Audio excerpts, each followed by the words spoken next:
आज मंत्रिपरिषद ने 22 एजेंडों पर निर्णय हुआ है। सबसे महत्वपूर्ण निर्णय यह है कि राज्य सरकार ने चार शहरों में मेट्रो रेल के परिचालन का निर्णय लिया है। इसकी सैद्धांतिक सहमति मंत्रिपरिषद ने दी है। सबसे पहला शहर है मुजफ्फरपुर में मेट्रो रेल, गया में मेट्रो रेल, दरभंगा में मेट्रो रेल और भागलपुर में मेट्रो रेल। तो इसकी फिजिबिलिटी पहले स्टडी की जाएगी, उसके बाद डीपीआर बनाया जाएगा और उसके बाद इस पर इन चारों शहरों में मेट्रो रेल परिचालन का कार्रवाई आरंभ किया जाएगा। तो चार शहर हैं, चार महत्वपूर्ण शहर, मुजफ्फरपुर, गया, दरभंगा और भागलपुर।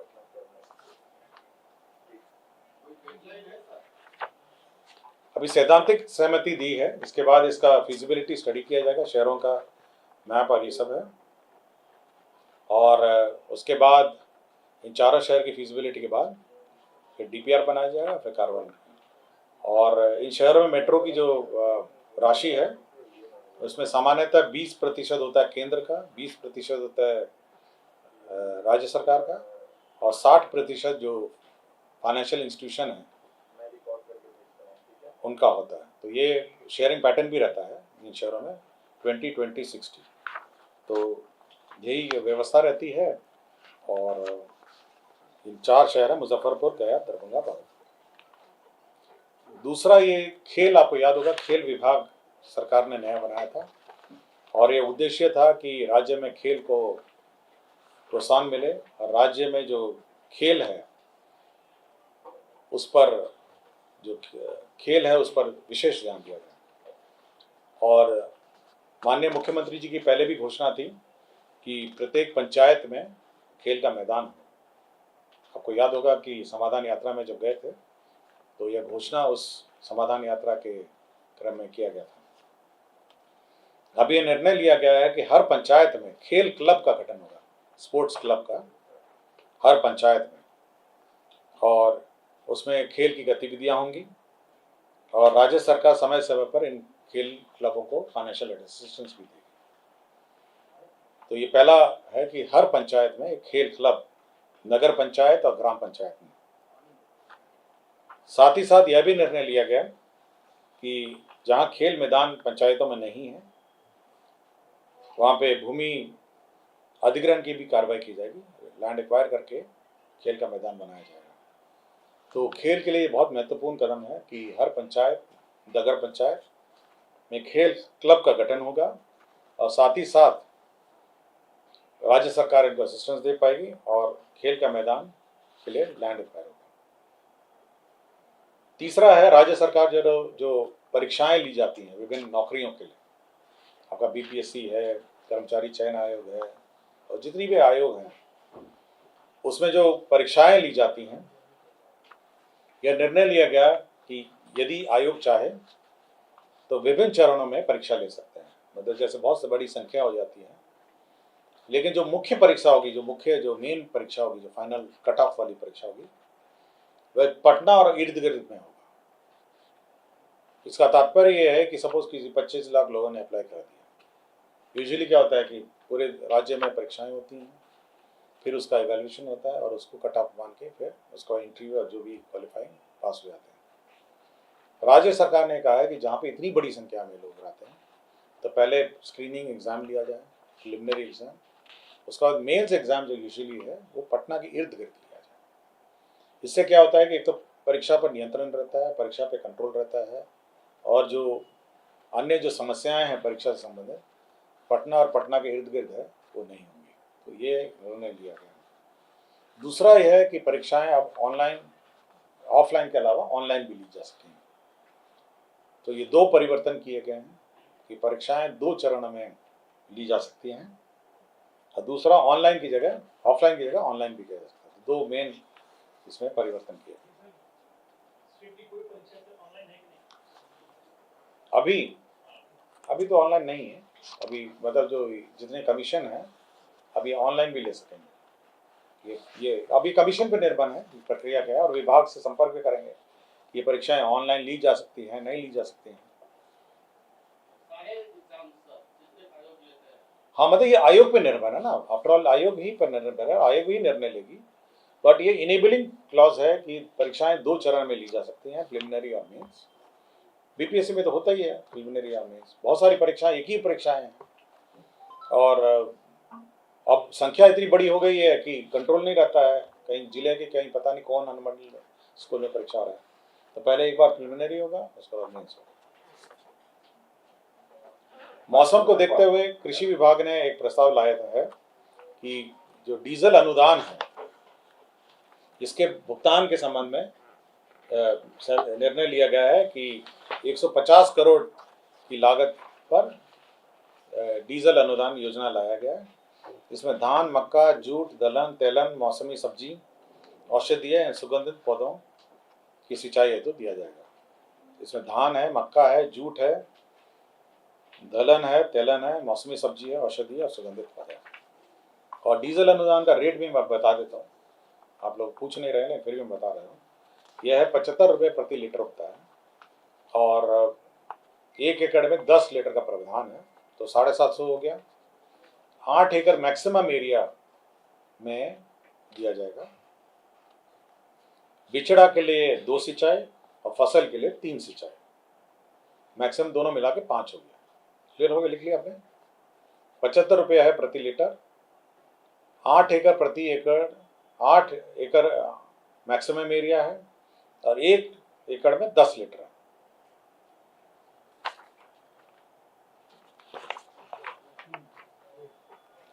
राज्य सरकार ने यह गरीबों के लिए 7 निश्चित 2 योजना के अंतर्गत बहुमंजिली आवासन योजना स्वीकृत बनाने का निर्णय लिया है और वर्तमान में बिहार राज्य आवास बोर्ड की भूमि पर पीपीपी मोड, जन निजी भागीदारी पीपीपी मोड में 750 परिवारों के लिए 5 एकड़ भूमि चिन्हित जो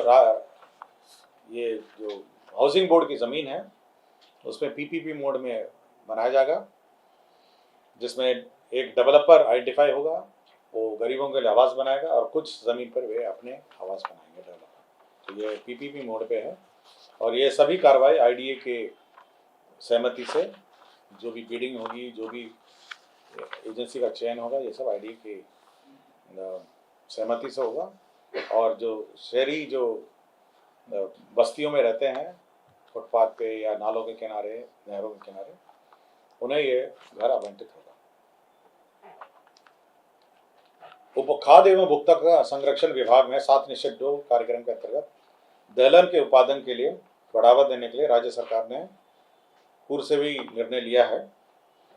पहले नेफेड करता था, नेफेड को आइडेंटिफाई हुआ था, अब कैबिनेट ने इसको एनसीसीएफ को भी ऑथराइज कर दिया है कि चना और मसूर के अधिप्राप्ति के लिए उनको भी नोडल बनाया जाए।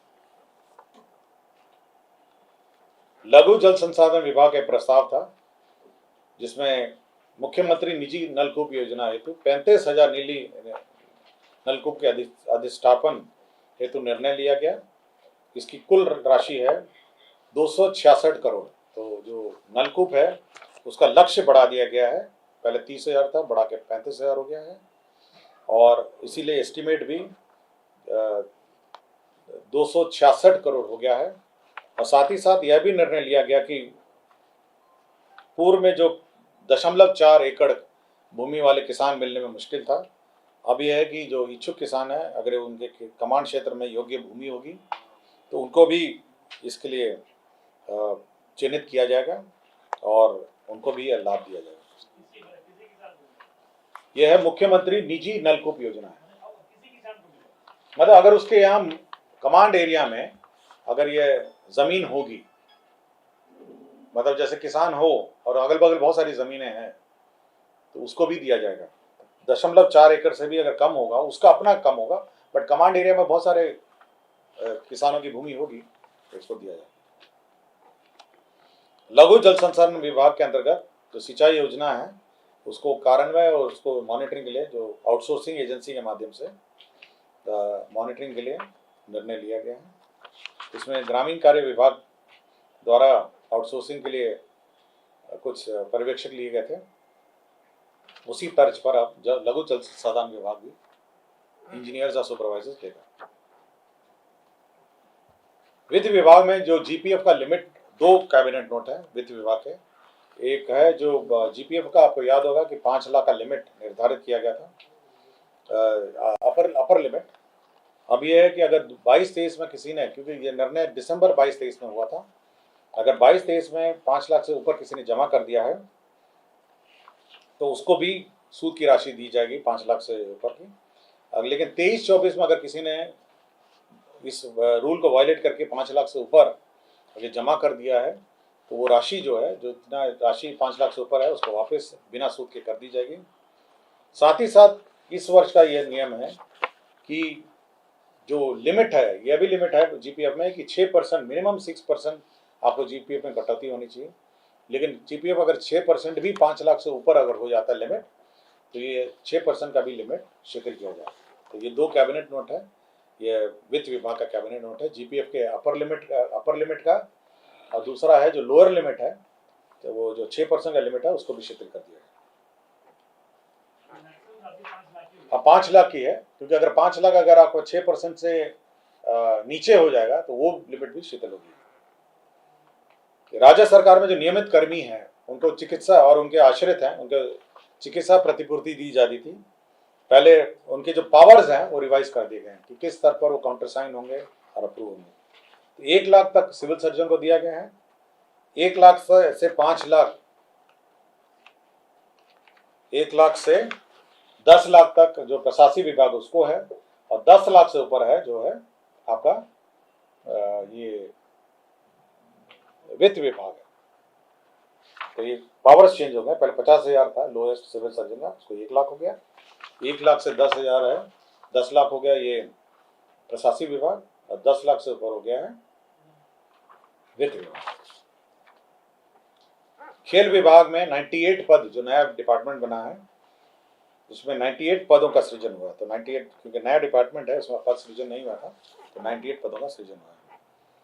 बिहार उच्च न्यायिक सेवा में 140 पद हैं। ये पूर्व में ये 140 वो टेम्परेरी पद थे, बार बार एक्सटेंड होते थे। ये एडीजी स्तर के हैं और अन्य सब पद हैं, एडिशनल डिस्ट्रिक्ट जज के और सेशन जज के हैं। तो ये 140 पद जो हैं ये परमानेंटली अब गठन हो गए। बिहार वाहन चालक भर्ती एवं सेवा शर्त संशोधन नियमावली 2024 स्वीकृत हुआ है। इसे बेसिकली है कि जो आपका कन्फर्मेशन है उसके प्रावधान में संशोधन हुआ है। यदि नियुक्ति के 1 वर्ष बाद ये आपका कन्फर्मेशन होगा, अगर 1 साल में भी आपका संतोषजनक नहीं होगा तो 1 वर्ष और बढ़ाया जाएगा, और अगर उसके बाद संतोषजनक नहीं रहा तो सेवा समाप्त कर दिया जाएगा। बिहार व्यवहार न्यायालय अधिकारी कर्मचारी नियुक्ति प्रोन्नति स्थानांतरण सेवा शर्त नियमावली है। ये जो आपके सिविल कोर्ट्स हैं उसका जो सर्विस रूल्स हैं ऑन अपॉइंटमेंट, प्रमोशन एंड ये ट्रांसफ़र का, ये इसके बारे में हुआ है निर्णय। इसे मूल रूप से जो डिस्ट्रिक्ट जज है वो जो जैसे पटना है, पटना के जैसे हैं, as the convener of the centralize committee ex official shall member of the said committee in addition to the chairperson of each zonal selection committee। तो बेसिकली कौन चेयरमैन रहेंगे और क्या कमेटी रहेगी, इसी पर इन्होंने संशोधन किया, और क्या सेंट्रलाइज कमेटी होगी इसका भी उन्होंने विस्तार से जानकारी दी। साइंस एंड टेक्नोलॉजी में जो राजकीय पॉलिटेक्निक संस्थाएं हैं 46, उसमें कंप्यूटर है, मशीन है, उपस्कर है इत्यादि के लिए 80 करोड़ का जो योजना है उससे सैंक्शन हुआ है। इसी तर्ज पर 38 जो इंजीनियरिंग कॉलेज है उसमें 68 करोड़ 54 लाख का फर्नीचर, कंप्यूटर, उपस्कर, ये सब मशीन है क्रय करने का निर्णय लिया है। 38 श्रम संसाधन विभाग में 285 पद हैं, जिसमें निम्न वर्गीय लिपिक हैं और उच्च वर्गीय लिपिक हैं। केवल इनका कार्यालय क्या होगा, मतलब इंटर कार्यालय इनका पद सृजन अमेंड किया गया। ये मुजफ्फरपुर थर्मल पावर, ये ऊर्जा विभाग का प्रस्ताव था। मुजफ्फरपुर थर्मल पावर में जो रिटायर्ड कर्मचारी हैं, जो एनटीपीसी में मुजफ्फर थर्मल पावर में के जो कर्मी हैं, तो रिटायर्ड कर्मी आपके एनटीपीसी में उन्होंने योगदान दिया है, तो उन्हीं के पेंशन लायबिलिटी भुगतान हेतु ट्रस्ट का गठन किया जाना था। इसमें जो विद्युत बोर्ड का जो एग्जिस्टिंग ट्रस्ट है उसी के माध्यम से ये रिटायर ड्यूज दिया जाएगा, यही निर्णय लिया गया। ये अधिप्राप्ति का था, जो आपका खरीफ और रबी का अधिप्राप्ति है। इसमें 12,000 करोड़ का ऋण लिया जाना है। इसमें गवर्नमेंट गारंटी राज्य सरकार ने दिया है। ये विभिन्न बैंक से लिया जाएगा। ये 12,000 करोड़ का ऋण है।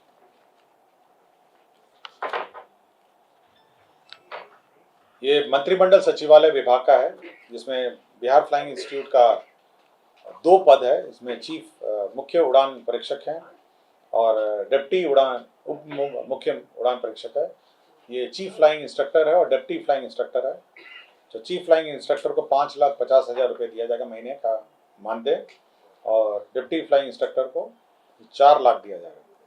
और ये जो इनके जो क्वालिफिकेशन है वो DGCA के मापदंड अनुसार होते हैं, और ये 2 बहुत महत्वपूर्ण पद होते हैं फ्लाइंग इंस्टीट्यूट।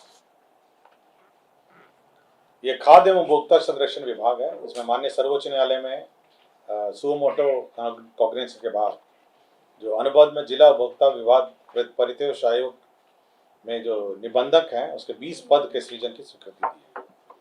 तो यही आपके 22 एजेंडा हैं जिस पर निर्णय लिया गया।